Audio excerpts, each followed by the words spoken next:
Hey everyone, so we're back again today to finish up chapter 7.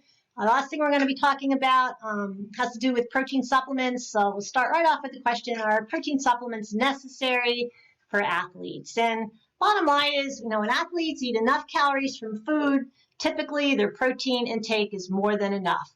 So no, they're not necessary. And so we can talk about some potential benefits for them.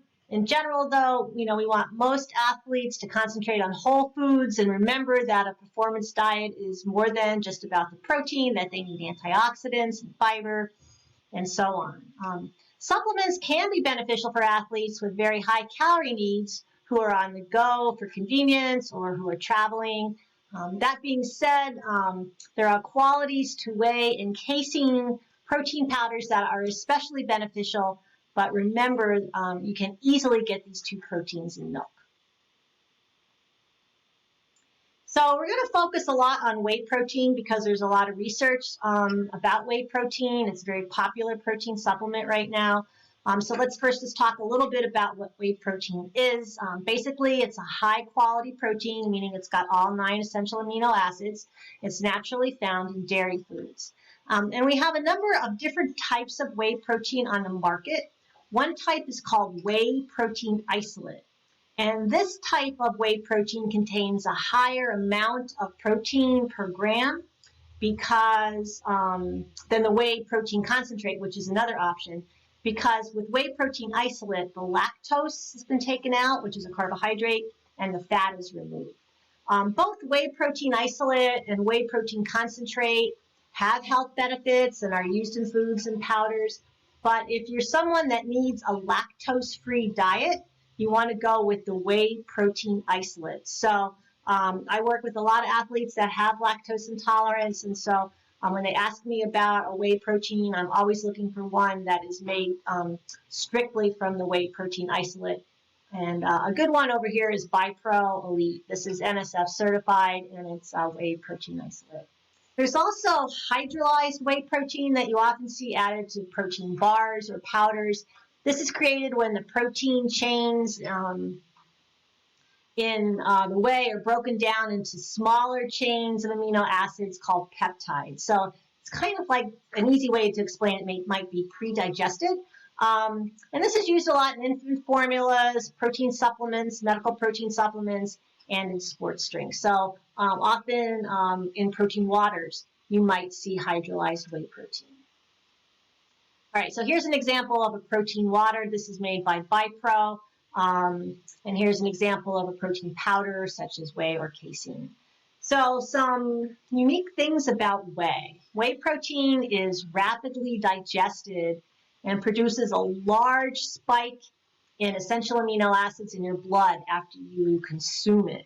And that is a really good thing. That means you've got all these building blocks for muscle tissue, right? Present in your blood and ready for delivery, and that is what we would consider optimal.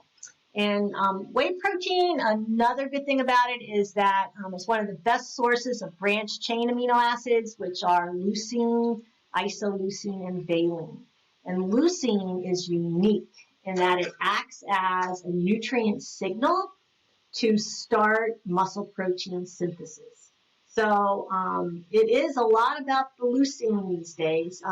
And whey protein not only delivers, a wide variety of amino acids, but it's got most whey protein powders, not all, have a pretty good concentration. But again, a lot of people don't like whey protein. They prefer to eat real food. And so, chocolate milk, yogurt, since whey protein does come from dairy, these whole foods are wonderful sources for athletes to use as well.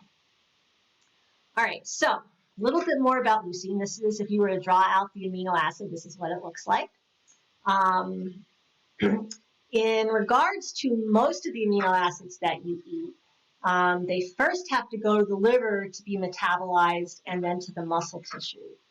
But leucine can be metabolized directly by the muscle. So it gets to bypass the liver and go directly to the muscle. And that's where it gets the name fast protein, because it gets delivered to the muscles faster or fast amino acid gets delivered to the muscles faster than other amino acids do. So we also know that diets higher in leucine help speed the rebuilding of muscle after a workout. And one study found that 2.5 grams or 2,500 milligrams of leucine actually stimulated muscle protein building, right? So now that we know about leucine, let's talk a little bit about, where can we get leucine other than whey protein? So a cup of cottage cheese will give you about 2.5 grams. A glass of milk with a half a turkey or tuna salad sandwich will as well. And I'm going to show you a whole list of foods in just a minute. But keep in mind, whey protein powders may not have the same overall nutritional benefits as whole food. They might not taste as good. So I usually encourage people, if they're making a shake with whey protein, say, hey, you throw some banana in there, throw some peanut butter in there, mix it with milk so that you get more calories, more carbohydrates, healthy fats, greater delivery of vitamins and minerals, rather than just the plain whey protein powder. All right, so you have to look at labels to see how much leucine you're getting in your whey protein. So here's an example. Here we have the supplement facts, and it says 1 scoop, 105 grams, 22.5 grams of protein. And then if we come over here and look at the amino acid profile, and we trace down to the second amino acid, it says leucine, and you get 2,419 milligrams, which is a really good amount, right?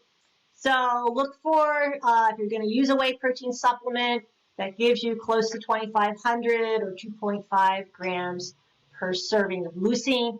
And very important, make sure you check the list of ingredients to make sure that you're just getting whey protein and no banned substances or stimulants have been added to that protein powder. Always look for third-party certification, either from NSF or Informed Sport. All right, so enough about the whey protein. Let's talk a little bit about whole foods and how much leucine you get from foods, which is tremendous because you think about you eat a lot of these foods throughout the day. So is it really necessary to have added protein powders? Well, again, it depends on the individual. So 3.5 ounces of turkey breast, 2.4 grams or 2,400 milligrams, a small chicken breast, a small piece of salmon, canned tuna. All of these give you over 2 grams of leucine per serving. Come down here, a cup of milk. Most athletes are going to drink at least a 20-ounce serving, so 2.5 times that. A cup of regular yogurt, beans for our athletes that prefer plant proteins, or just for all of us trying to eat more plant proteins in general. You get 1,300 milligrams, so great source as well. A little cheese stick, 0.67. Most of the time I recommend for my athletes to eat 2 cheese sticks at a time. So these are great sources, so again, it's not just about protein supplements. Food works too. So a little bit about casein. Let me move this out of the way. There we go. Casein is another protein powder that's made from the casein that we get from milk. This is different from whey in that it is more slowly digested, making it a good choice for a bedtime snack for athletes who are trying to gain weight. Now, your muscles rebuild during rest while you sleep. So if you have this, casein powder before you go to bed, it's going to be slowly digested, and those amino acids are going to trickle into your bloodstream throughout your sleep during the night, and it's going to provide the amino acids for your muscles. They'll be right there for your muscles to rebuild. But, again, dairy products have casein in them, so if you prefer a glass of chocolate milk before bedtime, that works. And a lot of times people don't like the flavor of the protein powders and would prefer protein foods for a snack instead.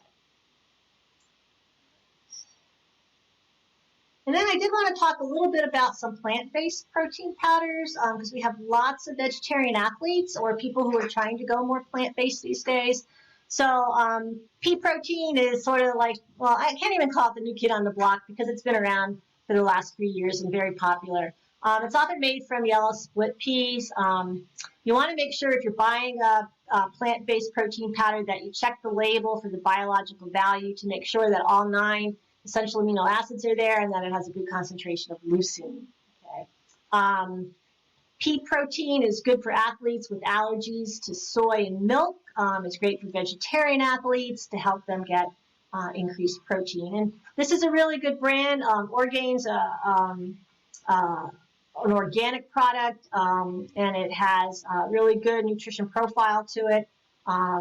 So it's got the little USDA organic seal on it. So if you're interested in going with a plant-based protein powder, that would be one to check out. And then I did want to show you some other plant protein foods that are alternatives to dairy. For a long time, like the almond milk substitute and the coconut milk, they made yogurts and milk, but they gave calcium and vitamin D, but they were really low in protein. Now they're starting to pick up and make these foods that actually have a substantial amount of protein in them. So you have to go and you really do need to look at the yogurt to see how much, this is made out of soy. There's the Ripple, the CGs. Look at all of these to make sure that you're getting, at least a minimum of 6 grams of protein per serving. And then, soy milk's been around forever and ever, and it does have a good amount of protein in it. And there are other newer brands out there like Ripple. It's been around for a few years that also gives a good amount of plant protein per serving. So that's everything for Chapter 7. There'll be one more video on how to make a protein shake that gives you a little bit more nutrition than just the whey protein. I had hoped to make that for everybody in class for you to try, but I'll make the video and let you guys check it out. So I'll see you again next time.